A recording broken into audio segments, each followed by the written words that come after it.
My name is Detective Mark Wilson, and I have been working with the Boston Police Department for 16 years now, and in all those years I have responded to hundreds of bank robberies and arrested countless criminals. But there is one case that stands out above all the others, not because it was the most violent or the most sophisticated, but because it was the most heartbreaking. And it taught me that sometimes good people do bad things for reasons that make you question everything you thought you knew about right and wrong.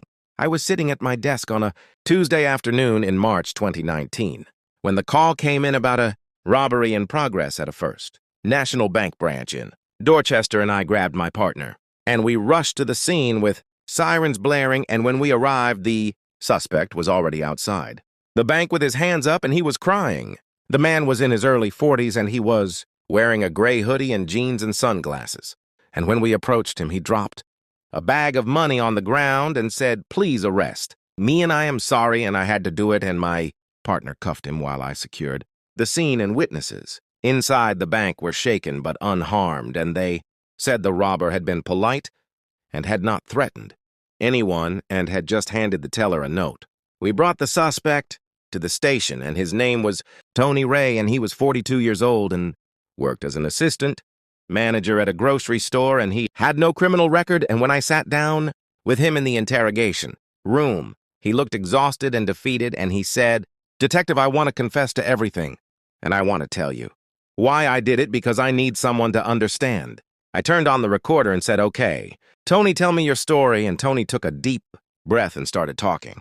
And what he told me over the next several hours was one of the saddest stories I have ever heard. Dorothy Ray was born in Boston in 1977, and he grew up in a working-class neighborhood in Dorchester, and his father, Frank, was a truck driver, and his mother, Dorothy, was a waitress at a diner, and they did not have much money. But they were a close family, and Tony was their only child, and they doted on him. Tony's childhood was happy and ordinary, and he played baseball and went to public school and helped his parents around the house, and his parents always emphasized the importance of honesty and hard work, and his mother would tell him that a man's character is measured by how he treats others and by whether he keeps his word. When Tony was 17, his father, Frank, was diagnosed with lung cancer, and it was aggressive. And despite treatment, Frank died within a year, and Tony's mother, Dorothy, was devastated, but she was also determined to make sure Tony finished high school and went to college, and she started working 2 jobs to save money for his education. Tony graduated from high school and got into UMass Boston, and his mother was so proud, and she worked as a waitress during the day and cleaned offices at night to pay for his tuition, and Tony felt guilty watching his mother worked so hard, but she would say, "This is what mothers do, and I want you to have opportunities I never had." Tony studied business management, and he worked part-time at a grocery store to help with expenses, and he graduated in 2000 and got a job as an assistant manager at the same grocery store, and it was not glamorous work, but it was steady, and it paid $38,000 a year, and Tony was able to move out and get his own apartment. In 2003, Tony met a woman named Linda who worked as a receptionist at a doctor's office, and they fell in love and got married. And over the next few years, they had 2 children and a daughter named Sarah, born in 2005, and a son named Jake, born in 2008, and Tony worked hard to provide for his family, and they lived in a modest house, and money was tight, but they were happy. Tony's mother, Dorothy, retired from waitressing when she turned 65, and she lived on Social Security and a small pension, and Tony would visit her every week and bring her groceries and help with repairs around her apartment. And Dorothy would always ask about the grandchildren and would tell Tony how proud she was of the man he had become. But in 2018, everything changed, and Dorothy started feeling tired all the time, and she had no energy, and she was losing weight, and Tony convinced her to go to the doctor, and after tests and scans, the diagnosis came back, and Dorothy had stage 4 kidney failure, and her kidneys were functioning at less than 15% capacity.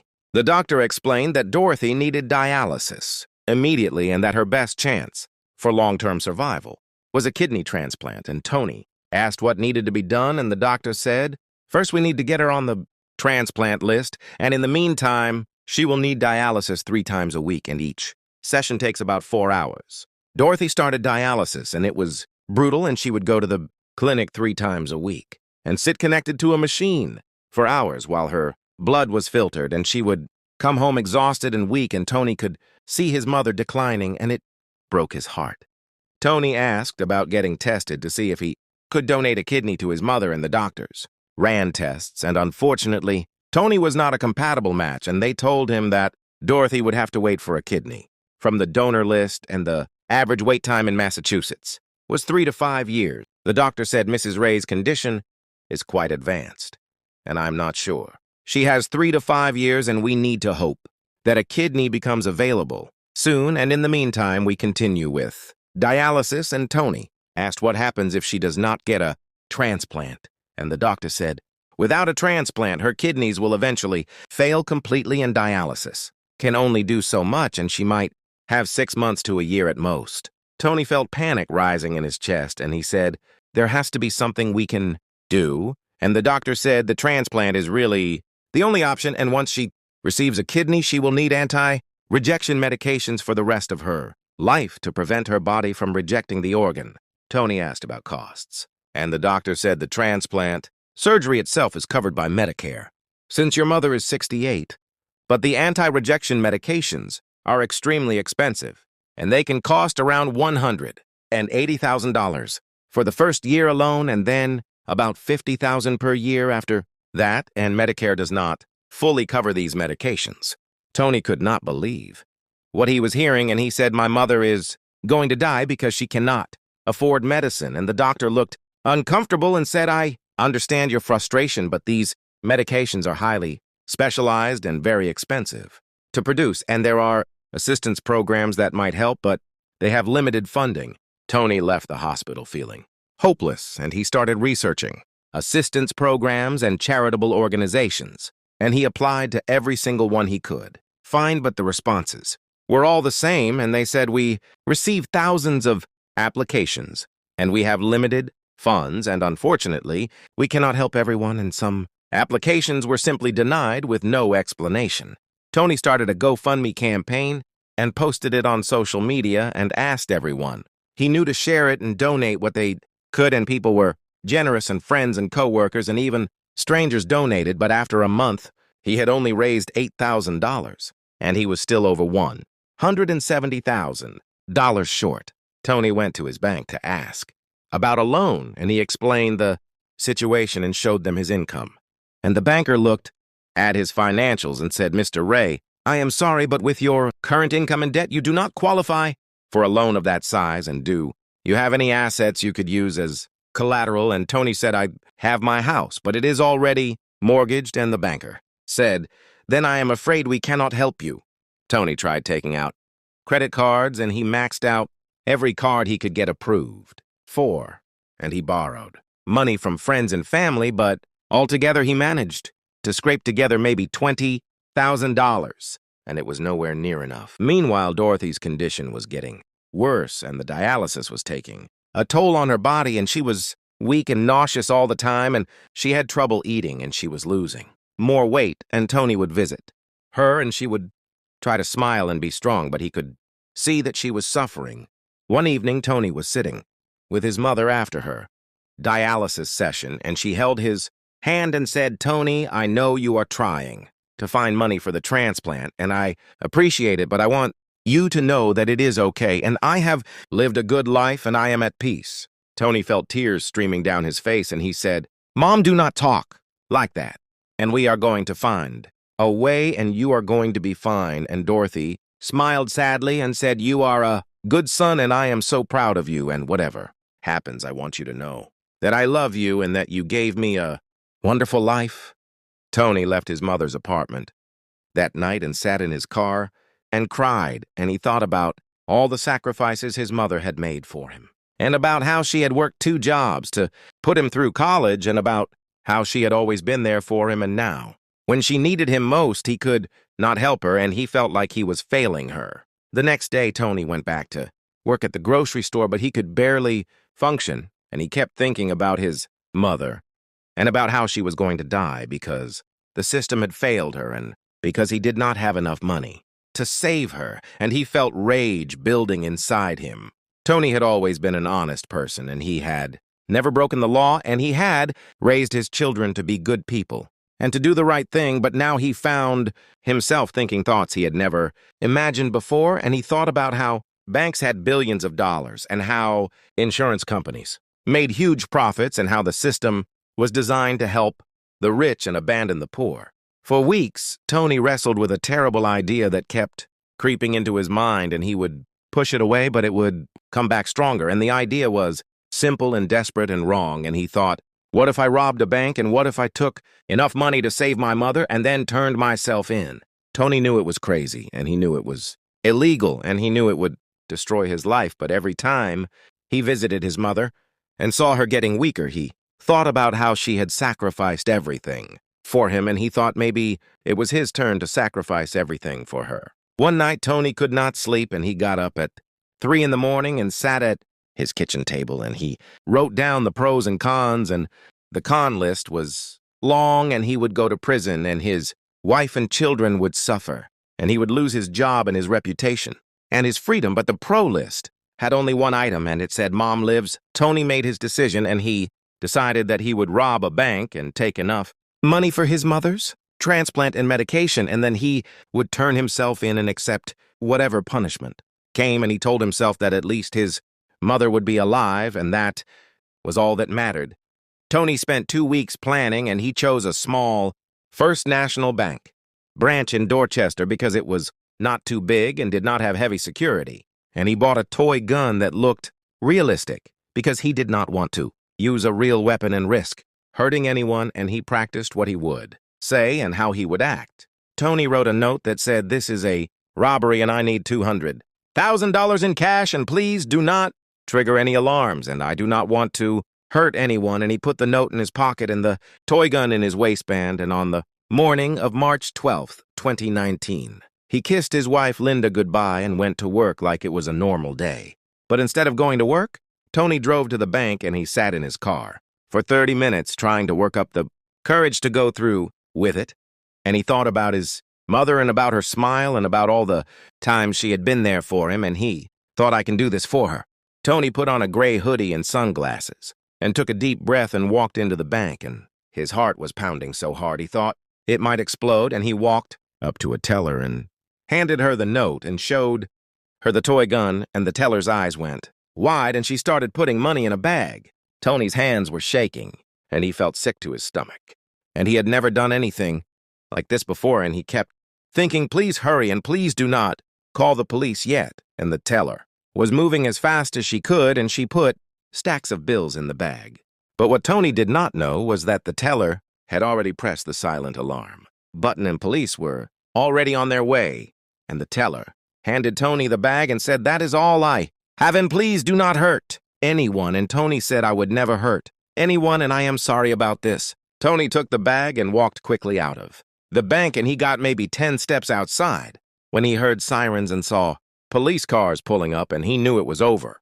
And he thought, at least maybe I got enough money for Mom, and he dropped the bag and put his hands up and started crying.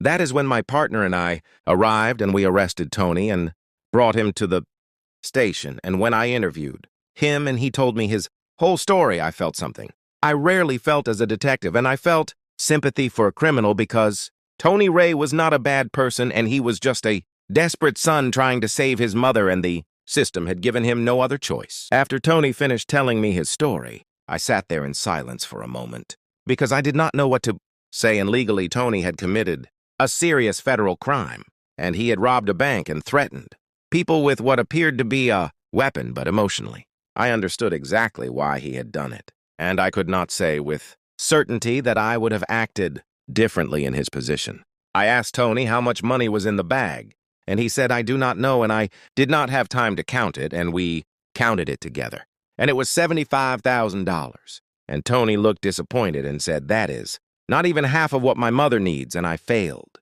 I said, Tony, you need to understand the seriousness of what you have done, and bank robbery is a federal crime, and you are looking at 8 to 10 years in prison.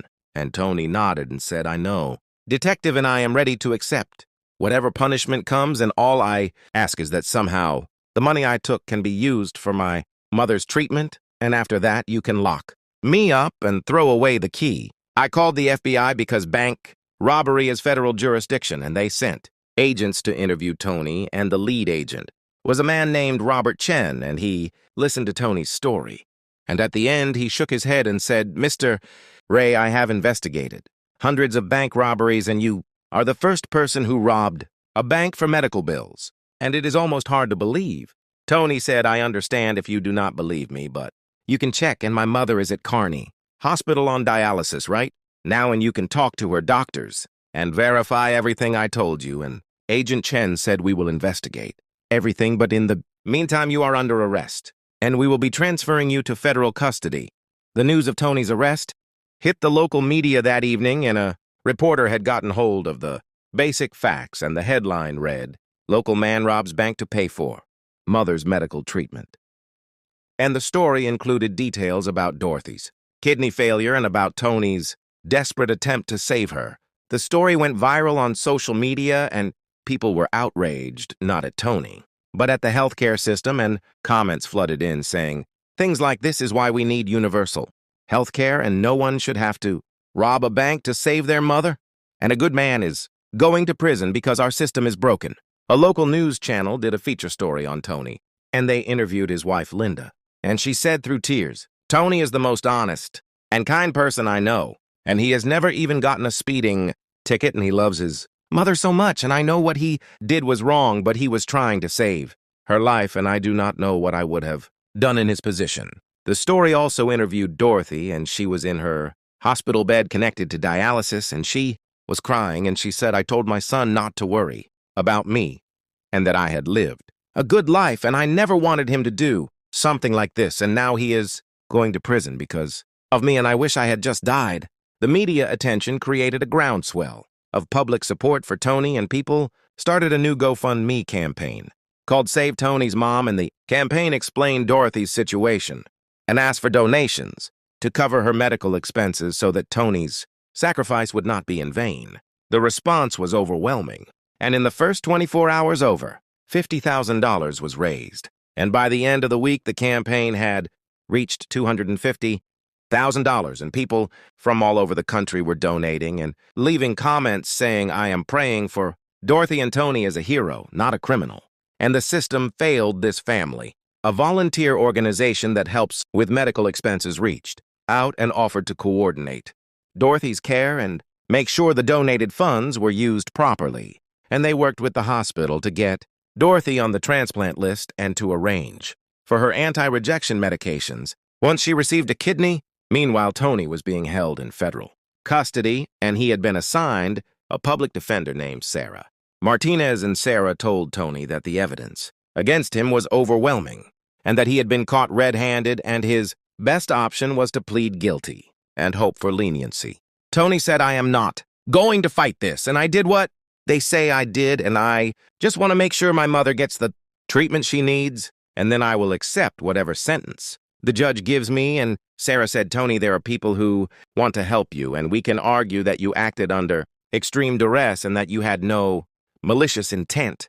The prosecutor handling Tony's case was an assistant U.S. attorney named James Patterson, and he had a reputation for being tough but fair. And when Sarah met with him to discuss a plea deal, James said, "This is the strangest case I have ever handled, and on one hand, your client committed a federal crime and scared people and broke the law. But on the other hand, he was trying to save his dying mother and had no other options." Sarah asked what kind of deal the prosecutor was willing to offer, and James said, "If your client pleads guilty to 1 count of bank robbery, I will recommend 8 years with eligibility for parole after 5 years." And Sarah said, "That seems harsh for someone with no criminal record who was motivated by trying to save his mother." And James said, "Bank robbery is a serious crime, and I have to consider the law, not just the circumstances." Sarah brought the offer to Tony, and he said, 8 years, and I will miss my children growing up, and I will miss so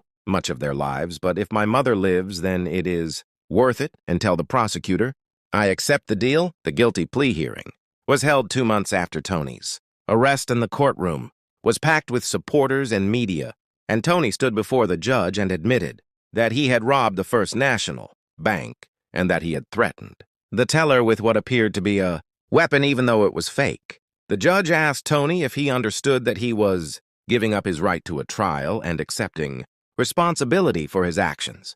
And Tony said, "Yes, Your Honor, I understand. And I am guilty, and I did what I am accused of doing." And the judge accepted the plea and scheduled sentencing for 3 months later. During those 3 months, something miraculous happened, and Dorothy received a phone call from the hospital saying that a kidney had become available and that she was a match and that they could do the transplant surgery within the week. Dorothy called Tony in jail, and she was crying, and she said, "Tony, they found a kidney, and I am going to have the surgery." And Tony started crying too. And he said, "Mom, that is wonderful, and I am so happy for you." And Dorothy said, "But you are in here because of me." And Tony said, "No, Mom, I am in here because I love you and because I would do anything for you, and I am just grateful. You are going to be okay." Dorothy's kidney transplant surgery took place in June 2019, and it was successful, and the new kidney started functioning immediately, and Dorothy's health began to improve dramatically, and the donated funds from the GoFundMe campaign were used to pay for her anti-rejection medications and for follow-up care.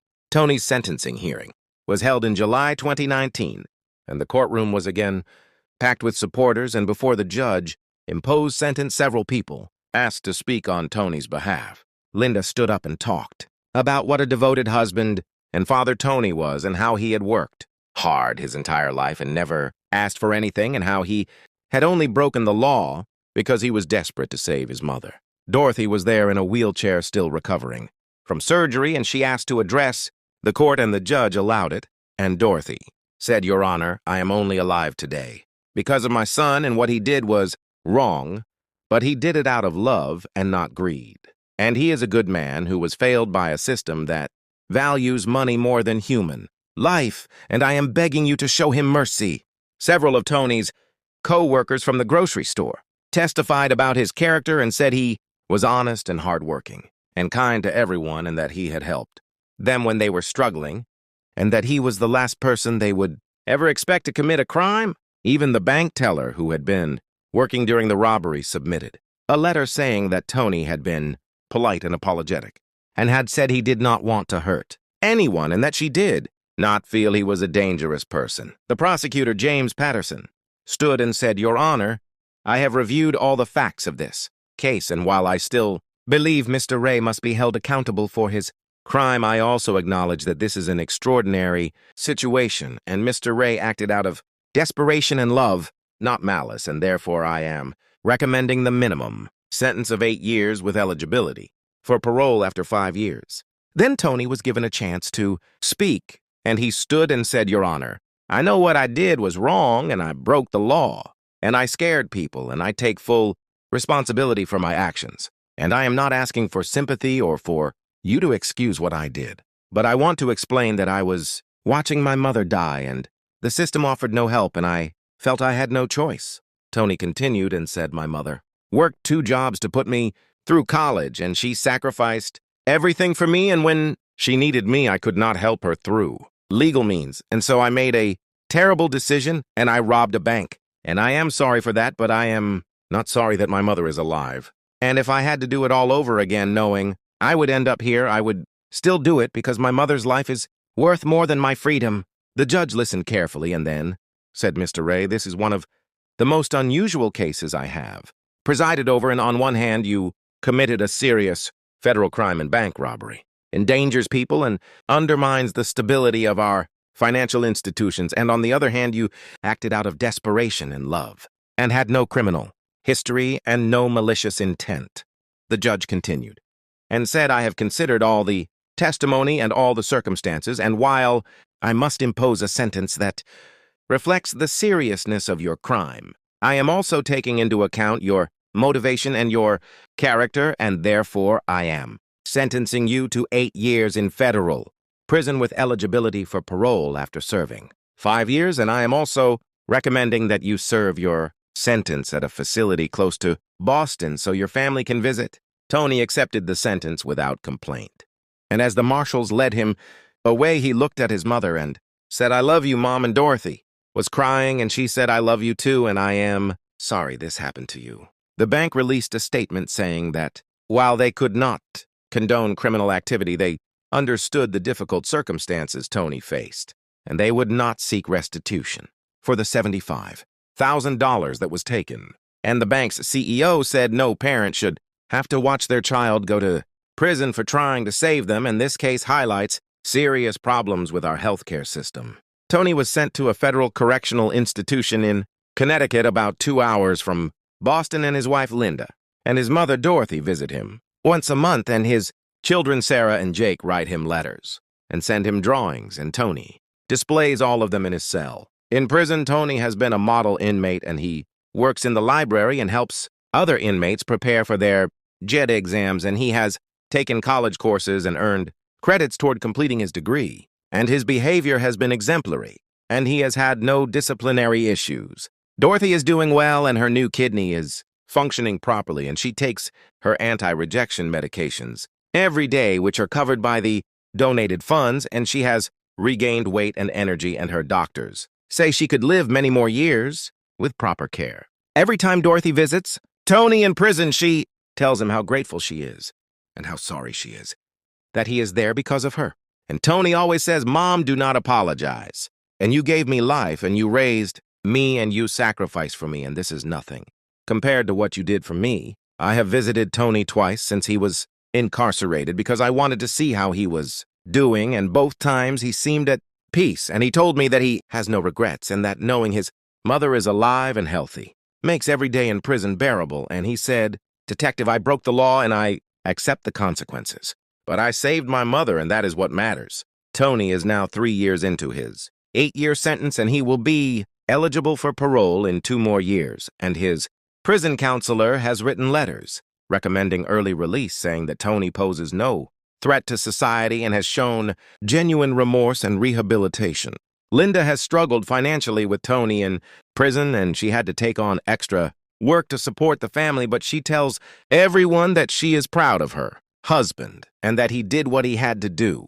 And their children, Sarah and Jake, are now 17 and 14, and they write letters to their father every week. This case changed how I think about crime and punishment and about the failures of our healthcare system. And Tony Ray was not a career criminal or a bad person, and he was a desperate son who saw no other way to save his mother. And the fact that he had to commit a federal crime to afford medical treatment shows how broken the system is.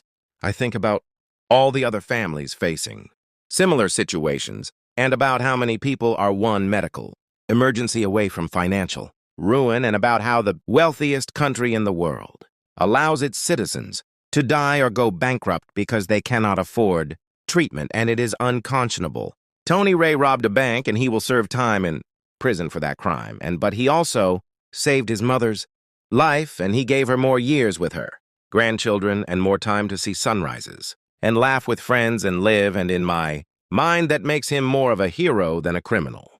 The law is clear, and Tony broke it, and he is paying the price, but I believe history will judge him kindly because he acted out of love when the system abandoned him and his mother, and sometimes doing the right thing means breaking the rules. If you are watching this, I want you to think about what you would do if someone you loved was dying and you had no legal way to save them, and would you follow the law and watch them die, or would you break the law and save them? And I cannot tell you the right answer, but I understand why Tony Ray chose the path he did.